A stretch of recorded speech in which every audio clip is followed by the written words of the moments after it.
ओम शांति। आज हम 27 दिसंबर 74 की अव्यक्तवाणी सुनते हैं।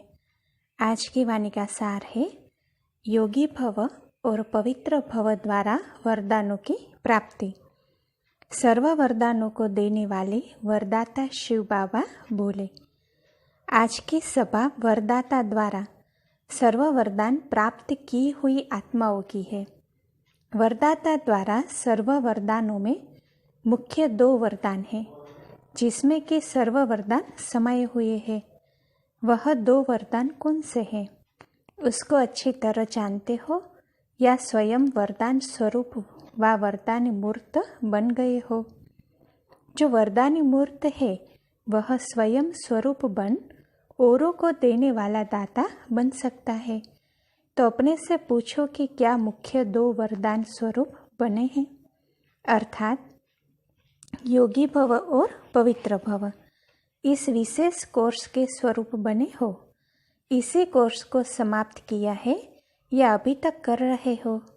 सप्ताह कोर्स का रहस्य इन 2 वरदानों में समाया हुआ है। जो भी यहाँ बैठे हैं, क्या उन सब ने यह कोर्स समाप्त कर लिया है या उनका अभी तक यह कोर्स चल रहा है। कोर्स अर्थात फोर्स भर जाना। सदा योगी भव और सदा पवित्र भव का फोर्स अर्थात शक्ति स्वरूप का अनुभव नहीं होता तो उसको शक्ति स्वरूप नहीं कहेंगे, लेकिन उसे शक्ति स्वरूप बनने का अभ्यासी ही कहेंगे, क्योंकि स्वयं का स्वरूप सदा और स्वतः ही स्मृति में रहता है। वैसे अपना साकार स्वरूप सदा और स्वतः याद रहता है और उसका अभ्यास नहीं करते हो, बल्कि और ही उसको भुलाने का अभ्यास करते हो। ऐसे ही अपना निजी स्वरूप व वरदानी स्वरूप सदा ही स्मृति में रहना चाहिए। अपवित्रता का और विस्मृति का नामो निशान न रहे, इसको कहा जाता है वरदानों का कोर्स करना। क्या ऐसा कोर्स किया है? जैसे आप लोग सप्ताह कोर्स समाप्त करने से पहले किसी भी आत्मा को क्लास में नहीं आने देते हो, ऐसे ही ब्राह्मण बच्चे जो यह प्रैक्टिकल कोर्स समाप्त नहीं करते तो बाप दादा व ड्रामा भी उनको कौन सी क्लास में आने नहीं देते, अर्थात फर्स्ट क्लास में आने नहीं देते। फर्स्ट क्लास कौन सी है? वे सतयुग के आदि में नहीं आ सकते। जब आप लोग उनको क्लास में आने नहीं देते तो ड्रामा भी फर्स्ट क्लास में आने का अधिकारी नहीं बना सकता।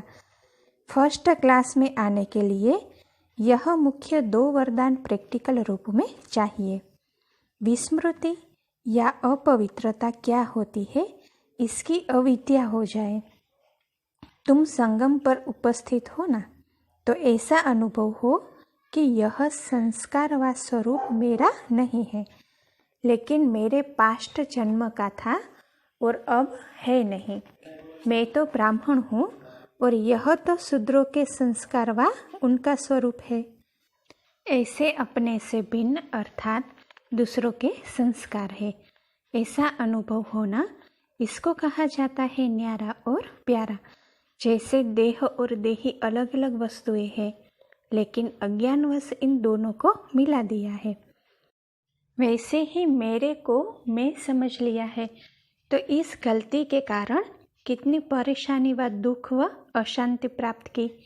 ऐसे ही यह अपवित्रता और विस्मृति के संस्कार जो मेरे अर्थात ब्राह्मणपन के नहीं, लेकिन जो शूद्रपन के हैं, उनको मेरा समझने से माया के वश व परेशान हो जाते हो, अर्थात ब्राह्मणपन की शान से परे दूर हो जाते हो। यह छोटी सी भूल चेक करो कि कहीं यह मेरे संस्कार तो नहीं था, यह कहीं मेरा स्वरूप तो नहीं। समझा? तो पहला पाठ पवित्र भव व योगी भव को प्रैक्टिकल रूप में लाओ, तभी बाप समान और बाप के समीप आने के अधिकारी बन सकते हो। आज कल्प पहले वाले बहुत काल से बिछड़े हुए बाप की याद में तड़पने वाले व अव्यक्त मिलन मनाने के शुद्ध संकल्प में रमण करने वाले, अपने स्नेह की डोर से बाप दादा को भी बांधने वाले और अव्यक्त को भी आप समान व्यक्त में बनाने वाले, वह नए नए बच्चे व साकारी देश में दूरदेशी बच्चे जो है, उनके प्रति विशेष मिलन के लिए बाप दादा को आना पड़ा है। तो शक्तिशाली कौन हुए? बांधने वाले व बंधने वाला। बाप कहते हैं, वाह बच्चे, शाबाश बच्चे, नयों के प्रति विशेष बाप दादा का स्नेह है। ऐसा क्यों? निश्चय की सदा विजयी है। विशेष स्नेह का मुख्य कारण नए बच्चे सदा अव्यक्त मिलन मनाने की मेहनत में रहते हैं।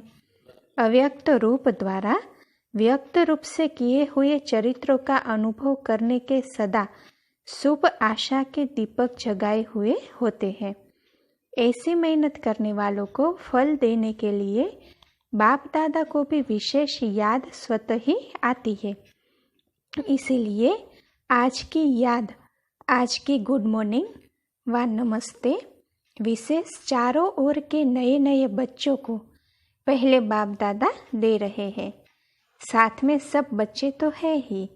अब व्यक्त द्वारा अव्यक्त मिलन सदा काल तो हो नहीं सकता, इसीलिए आने के बाद जाना होता है। अव्यक्त रूप में अव्यक्त मुलाकात तो सदा काल की है। ऐसे वरदानी बच्चों को याद प्यार और नमस्ते। अच्छा, ओम शांति।